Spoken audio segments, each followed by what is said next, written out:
Have you ever heard of a YouTuber that killed at least 71 people? Well, sit back and relax while we unfold the truth behind the story, okay? Now, the YouTuber's name is Pedro, and he's about 14 years old when the story starts. He's living in Brazil. Yeah, he's a kind of a psycho because he doesn't really feel pity for anybody, no empathy like the way he should feel for people and for his age. So, in one day in 1968, he gets some news that really pisses him off, and that's the news of his father being accused of stealing food from a cafeteria. Mind you, the father works as a security guard. Now, his father was accused of stealing food from the cafeteria, and the town deputy mayor wanted the father to be fired immediately. And yeah, the school fires the father. And guess what happened? Pedro was so pissed. He actually tracked down this deputy mayor. He pulled out a shotgun and unalived him right there. He also tracks down this other security guard who he believes was the actual thief that stole the food from the cafeteria, and he also unalives him as well. After unaliving two people, he had to run, and he knew he had to run. So he left and went to another town just a few hours from where he was before. Okay, so right there, he fell in love with a woman, he moved in with her, he got her pregnant.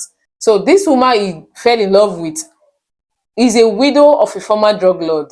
Okay, this is where it gets crazy. Now, one thing led to another. Pedro just took over from the business, like the drug business, and he became the head of that business. He started executing his rivals one after the other because, I mean, he was used to it at this point. So one day in 1970, when Pedro is not at home, while he's out, some men came to his house. These men were from his rivalry gang. They broke into his house, and sadly, they unalived his pregnant wife, which is the widow of the former drug lord he got married to. Now, Pedro finds that and is really, really pissed and devastated about this news. So, he was not going to let this slide.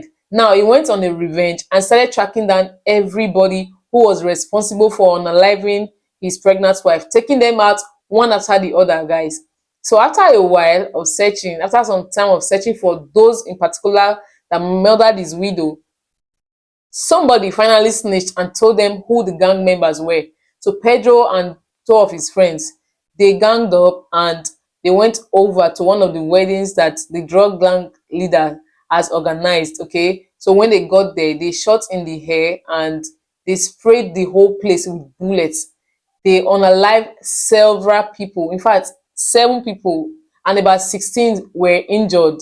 And guess what? At this point, it wasn't even done yet. With all of these people dead and injured, he still had that anger and guilt in his heart. So a few months later, he found out that some guy got his cousin pregnant and refused to take responsibility of the baby.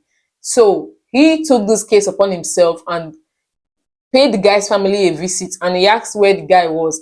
And surprisingly, they gave him the guy's real address. I mean, and for some reason, they just gave him the exact address, not knowing who he was or what his intentions are.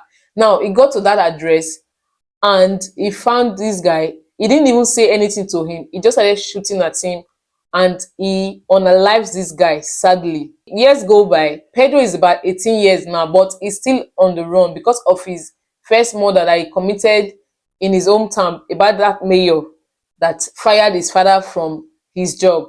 So yeah, police ends up finding him eventually, and he gets arrested and he confesses immediately to 10 different murders, and he gets sentenced to 128 years in prison. 128 years, guys.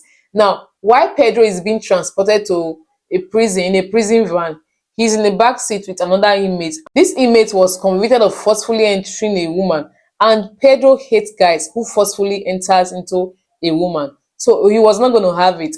He went right on and attacked this guy, strangled him to death right in the police van. I mean, he's already in prison for life, so he might as well just keep murdering people. He didn't even think about it twice. He did it right there in the front of the police, in their van.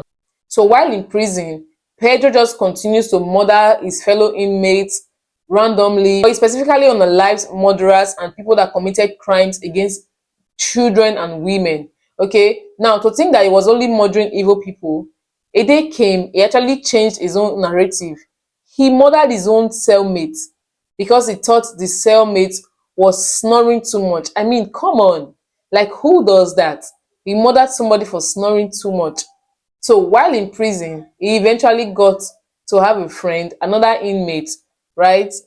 Along the line, he found out that this inmate was actually sentenced to prison because he unalived his own sister. So despite the fact Pedro liked him, he thought he did something wrong by unaliving his sister. So Pedro went on and unalived him with a knife. He beheaded this inmate with a knife, his own friend in the prison.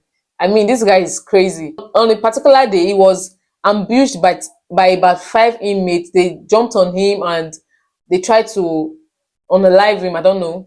But Pedro was able to stab like three of them and unalive them. He unalived them right there. And at this point, Pedro was about 20 years old. So while in prison, something tragic happened in his house. His father and his mother had a fight, and unfortunately, the father got a machete and unalives his mother. It seems he runs in the family. So he was sentenced to court and sent to the same prison where Pedro was serving, and it was a different section of the prison. But when Pedro hears this news about his own father unaliving his own mom, he was devastated, and he said he had to unalive his own father. So allegedly, it was told that he begged the prison guard to let him go over to the section where his father was because he wanted to just see him and talk, according to what he said. So they let him go there, and he gets into his father's cell, and he continuously stabbed him and unalived him right there in the prison. And then he removes his heart from his father's chest. I mean, this is, and then he takes a bite of it and chews on it. Now, another crazy part about this story is that in Brazil, they have a maximum sentence law. During this time, no matter how long a prison sentence is, you are only required to serve at least a minimum of 30 years. And after 30 years, the system is required to release you and you are free. So fast forward to 2007, Pedro was released and now he's 52 years old. Even though he was convicted of 71 murders, including both inside prison and outside of prison, yet he got released. I mean, so in just about 4 years, he got arrested yet again. This was in 2011, and he goes back to prison. But 2018, he gets out again, and he's like 64 years old now. I mean, he literally spent all his life in prison, and at this point, he was known for unaliving so many bad guys, and people actually saw him like a king in this business. So Pedro decided to start a YouTube channel and a TikTok page. He makes vlog videos about hanging out, like more of a vlog, okay? He found religion and he got baptized. Mind you, this guy openly talks about his past crime and he encourages people to live a better life than he did. However, unfortunately for Pedro, his past actions actually caught up with him in 2023, okay, at a relative's house. He was just out chilling and relaxing on the couch, and suddenly a black car put right in front of him. Two marksmen came out and shot him several times, and they bring out a knife and they just finish up the work. And Pedro is sadly unalived.